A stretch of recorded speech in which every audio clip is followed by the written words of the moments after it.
Selamat pagi Bu Sisil. Pada video kali ini kami akan mempresentasikan tentang pengaruh pemanfaatan hutan mangrove terhadap daur karbon. Pertama-tama perkenalkan, nama saya Christian Palapa, nomor absen 13. Saya Andreas Andira Satya dan staf absen 2. Saya Roslita Pramisi Petra, absen 28. Saya Regina Proses daur biogeokimia. Proses terjadinya perpindahan unsur kimia melalui makhluk hidup dan lingkungan abiotik yang terjadi secara berulang-ulang dan tidak terbatas. Nah, ini ada bagian dari proses daur karbon.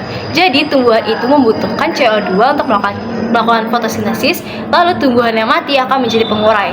Nah, CO2 ini akan kembali ke udara melalui pembakaran bahan bakar fosil.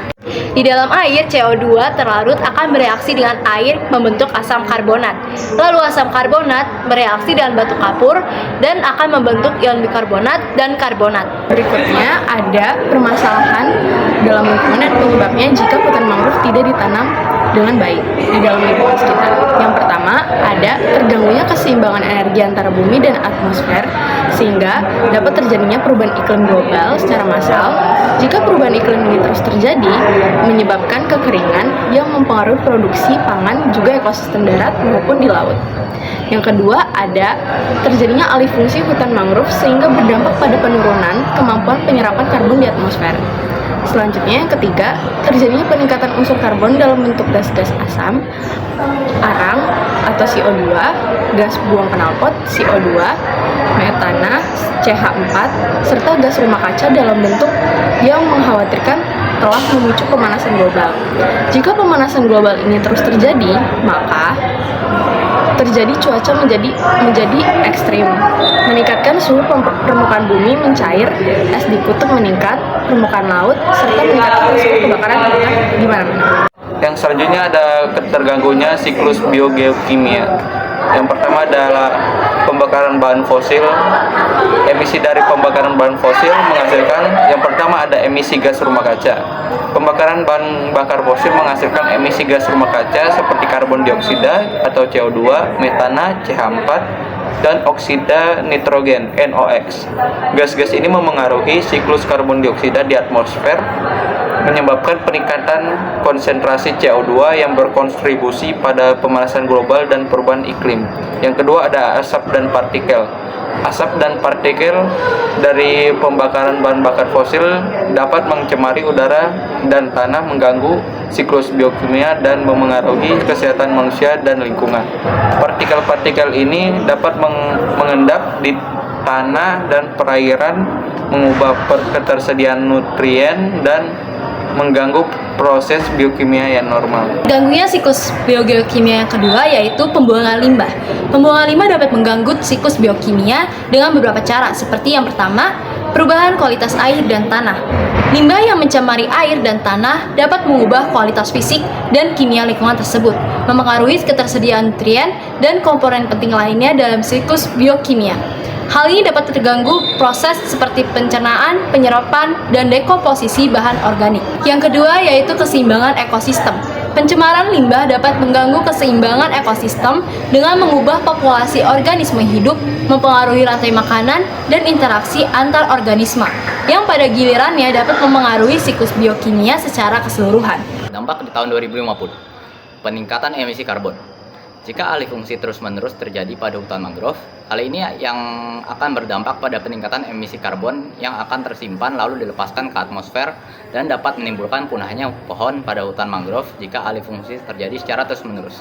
Yang kedua, penurunan keanekaragaman hayati. Energi antara bumi dan atmosfer jika terganggu dapat berdampak pada kerusakan ekosistem bagi Indonesia di masa depan dalam penurunan kualitas habitat sampai dapat mengancam keanekaragaman hayati di Indonesia. Selanjutnya ada terjadinya perubahan iklim yang ekstrim. Jika hutan mangrove punah, maka emisi gas rumah kaca seperti karbon dioksida, CO2, metana, CH4, dan nitrogen oksida N2O akan meningkatkan di atmosfer dan menyebabkan perubahan iklim secara massal. Dan yang terakhir, terdapat solusi untuk mencegah terjadinya dampak di tahun 2050. Yang pertama, mempertahankan cadangan karbon yang telah ada, yaitu dengan mengelola hutan dengan baik, mengendalikan deforestasi, mencegah degradasi hutan dan lahan gambut. Dan yang kedua, mengendalikan konsentrasi karbon. Melalui pengembangan penyerapan karbon atau sink karbon, hutan mangrove melalui rehabilitasi dengan spesies mangrove yang cepat tumbuh. Yang ketiga, mengganti bahan bakar fosil. Mengganti bahan bakar fosil dengan bahan bakar yang dapat diperbarui secara langsung maupun tidak langsung, radiasi matahari, atau aktivitas panas bumi. Yang keempat, meningkatkan kesadaran masyarakat tentang pentingnya menjaga lingkungan dan mengurangi jejak karbon pribadi melalui praktik sehari-hari seperti mengurangi menggunakan transportasi pribadi dan lebih sering menggunakan transportasi umum, memilih produk-produk yang ramah lingkungan. Nah, selanjutnya kami akan menjawab pertanyaan-pertanyaan yang sudah ditanyakan pada kelompok kami. Yang pertama itu, apakah yang dimaksud deforestasi? Kelompok kami menjawab, deforestasi itu adalah proses pengurangan luas hutan yang terjadi akibat penebangan pohon secara besar-besaran, baik untuk penggunaan kayu, pertanian, atau pembangunan, kegiatan menebang hutan, atau tegakan pohon sehingga lahannya dapat dialihgunakan untuk penggunaan non-hutan, seperti pertanian dan perkebunan, peternakan, atau permukiman. Dan pertanyaan yang kedua yaitu, dalam solusi dijelaskan adanya pengendalian emisi karbon dengan cara penanaman mangrove. Menurut kelompok Anda, apakah penanaman mangrove dapat efektif mengurangi emisi karbon? Jelaskan. Menurut kelompok kami, penanaman hutan mangrove ini sangat efektif dalam mengurangi emisi karbon. Berdasarkan penelitian oleh C4, hutan mangrove dapat menyerap karbon 5 kali lebih banyak dibandingkan dengan hutan daratan. Karena kemampuan inilah, mangrove adalah ekosistem pesisir yang efektif dan produktif dalam menyerap karbon dioksida di udara. Namun, terdapat pula dampak negatif dari penanaman hutan mangrove ini, yaitu ada perubahan habitat. Penanaman mangrove dapat mengubah habitat alami yang telah ada sebelumnya, mempengaruhi spesies yang hidup di sana dan interaksi ekosistemnya. Dan yang kedua yaitu produksi metana. Penanaman mangrove dapat meningkatkan produksi metana, sebuah gas rumah kaca yang lebih kuat dari karbon dioksida. Sekian presentasi dari kami, mohon maaf bila ada salah kata. Sekian dan terima kasih. Terima kasih.